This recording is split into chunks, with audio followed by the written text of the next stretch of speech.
മറ്റ് ദൈവങ്ങളിൽ നിന്ന് വ്യത്യസ്തനായ ഒരു ദൈവമാണ് ശിവൻ. ശിവന്റെ കഥകൾ വളരെ ജനപ്രിയമാണ്.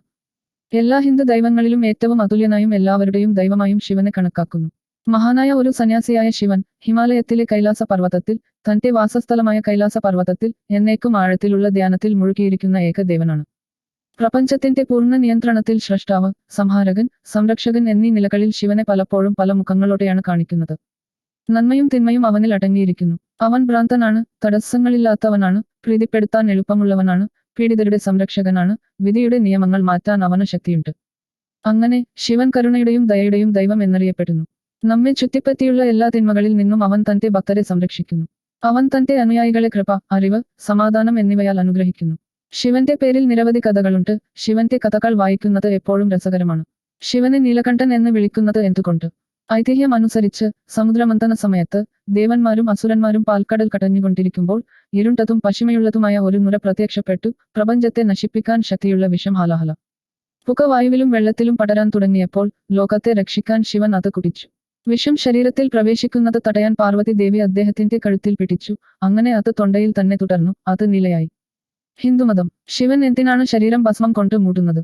ഒരു ദിവസം ശക്തനായ മുനി പർണാദൻ പുല്ല് മുറിക്കുമ്പോൾ വിരൽ മുറിച്ചപ്പോൾ രക്തത്തിന് പകരം ഒരു മരത്തിന്റെ നീര് ഒലിച്ചിറങ്ങി. അത് അവനിൽ അഭിമാനം നിറച്ചു. ശിവൻ ഇത് കണ്ടു. ഒരു വൃദ്ധന്റെ വേഷം ധരിച്ച് സേഫിനോട് തന്റെ സന്തോഷത്തിന്റെ കാരണം ചോദിച്ചു. ലോകത്തിലെ ഏറ്റവും ഭക്തനായ മനുഷ്യനായി താൻ മാറിയെന്ന് പർണാദൻ മറുപടി നൽകി. ഇതിന് വൃദ്ധൻ, ശിവൻ തന്റെ സന്തോഷത്തെ ചോദ്യം ചെയ്ത് അത് വെറും നീര് മാത്രമാണെന്ന് പറഞ്ഞു. മരങ്ങളും ചെടികളും കത്തിച്ചുകളഞ്ഞാൽ അവ ചാരമായി മാറുന്നു. തുടർന്ന് അദ്ദേഹം വിരൽ മുറിച്ച് ചാരം വിതറി അത് പ്രകടമാക്കി. അപ്പോൾ മുനി തന്റെ മുന്നിൽ ശിവനാണെന്നും തന്റെ അജ്ഞതക്കുള്ള ക്ഷമയാണെന്നും മനസ്സിലാക്കി. ശിവൻ എന്തിനാണ് കാളി ദേവിയുടെ കാൽക്കൽ വീണത്? ഒരിക്കൽ രക്തബീജ എന്ന ശക്തനായ ഒരു അസുരൻ ഉണ്ടായിരുന്നു. അവന്റെ ഒരു തുള്ളി രക്തം ഭൂമിയിൽ സ്പർശിച്ചാലുടൻ തന്നെ അനുകരിക്കാൻ അവനു കഴിയും. അങ്ങനെ അവൻ നിയന്ത്രിക്കാൻ കഴിയാത്തവനായി ദുർഗാദേവിയുടെ രൂപത്തിലുള്ള ശക്തിയെ ആ രാക്ഷസനെ അവസാനിപ്പിക്കാൻ വിളിച്ചു. എന്നാൽ അയാൾക്ക് പരിക്കേറ്റയുടനെ അവന്റെ രക്തം ഭൂമിയിൽ വീണു. അവൻ പെരുകാൻ തുടങ്ങി. ഇതിൽ കുപിതയായ ശക്തി കാളി ദേവിയുടെ രൂപം സ്വീകരിച്ച ഓരോ അസുരനെയും കൊന്ന് അവരുടെ രക്തം കുടിച്ചു.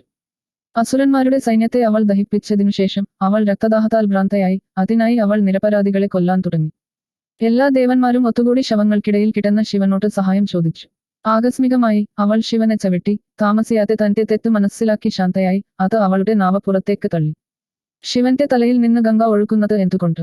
ഒരിക്കൽ ഭാഗീരഥി ബ്രഹ്മാവിനോട് ഗംഗാ നദിയെ ഭൂമിയിലേക്ക് കൊണ്ടുവന്ന് തന്റെ പൂർവികരുടെ ആത്മാക്കളെ ശുദ്ധീകരിച്ച് നിർവാണം പ്രാപിക്കാൻ സഹായിക്കണമെന്ന് ആവശ്യപ്പെട്ടു. ബ്രഹ്മാവ് ഭാഗീരഥിയോട് ശിവന് മാത്രമേ ഗംഗയുടെ കര കടക്കാൻ കഴിയൂ എന്ന് ആവശ്യപ്പെട്ടു.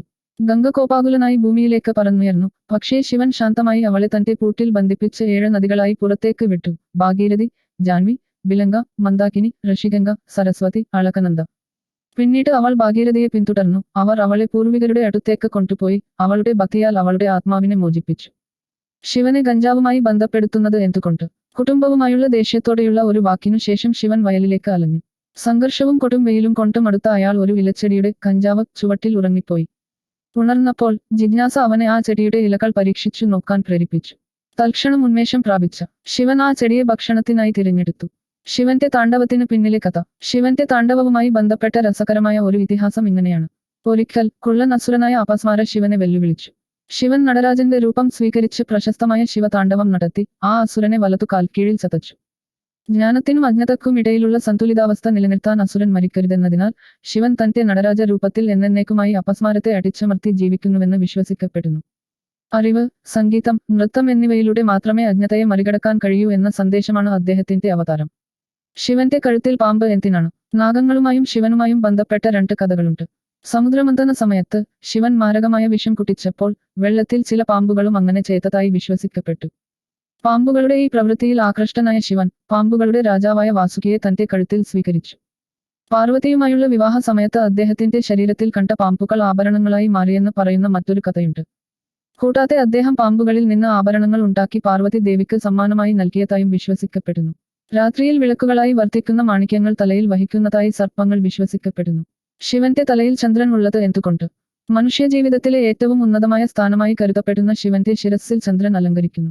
സമുദ്രം ഇളകുന്ന സമയത്ത് ഭഗവാൻ ശിവൻ ഹലാലഹലം കഴിച്ചപ്പോൾ അദ്ദേഹത്തിന്റെ ശരീര താപനില ഉയർന്നു. ചന്ദ്രൻ അതിന്റെ സ്വഭാവത്തിൽ തണുത്തതായതിനാൽ ശരീര താപനില കുറയ്ക്കാൻ അദ്ദേഹം ചന്ദ്രനെ തലയിൽ വച്ചു. ഇത്തരത്തിലുള്ള ആത്മീയവും ഹൃദയസ്പർശിയായ അനുഭവങ്ങൾക്കായി ഈ ചാനൽ സബ്സ്ക്രൈബ് ചെയ്യാൻ മറക്കരുത്. ഓം നമഃ ശിവായ.